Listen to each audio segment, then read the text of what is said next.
Good afternoon, everybody. It's Wonderful Wednesday. I wanted to share with you something that I saw in the news last night.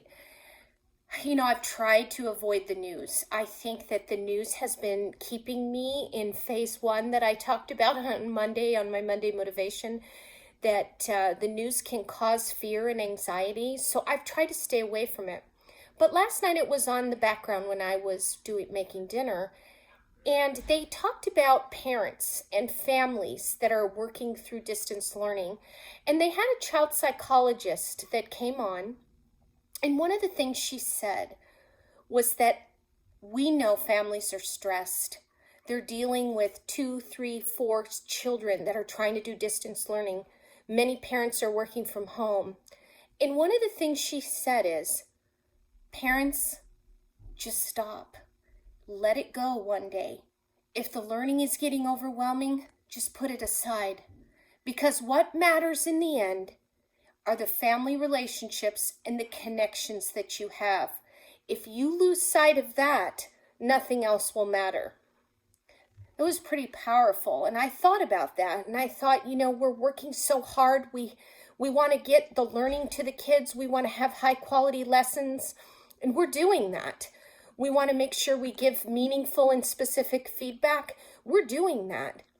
But at the same time, we have to realize that our families are trying their very best too.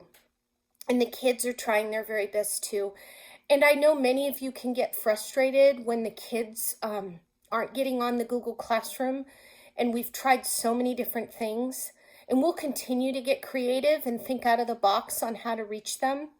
But again, we're going to push that pause button and think about what's the most important thing through all of this is to keep those connections.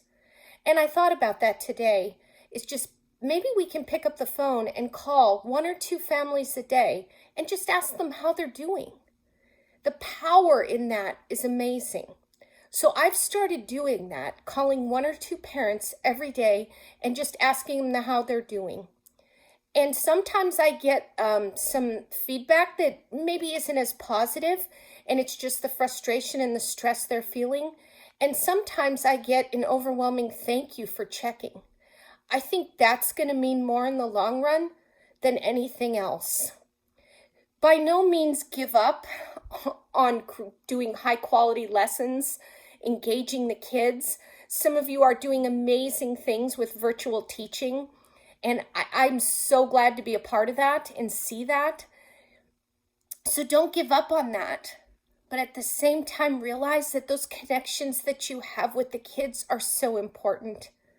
I was part of a virtual birthday party today in 4th grade, and that probably made my day to see the smiles on the kids' faces and the celebration of a birthday.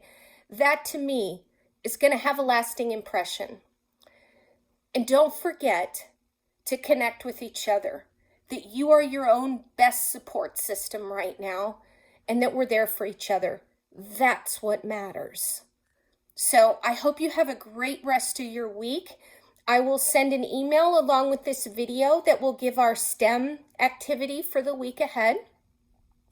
And also just a quick reminder to go into tech through Language Arts and find that assignment. Make sure you put a yes if the student has accessed Google Classroom at any point. This is strictly have they gotten on or have they never gotten on. So it's truly a yes or a blank. It doesn't mean have they gotten on and then stopped. It just means have they had access. Please make sure to do that by Monday, April 20th at 9 a.m. That data is really important to the district. So anyway, have a great week ahead, and I will see you in the classrooms and in our meetings. Take care.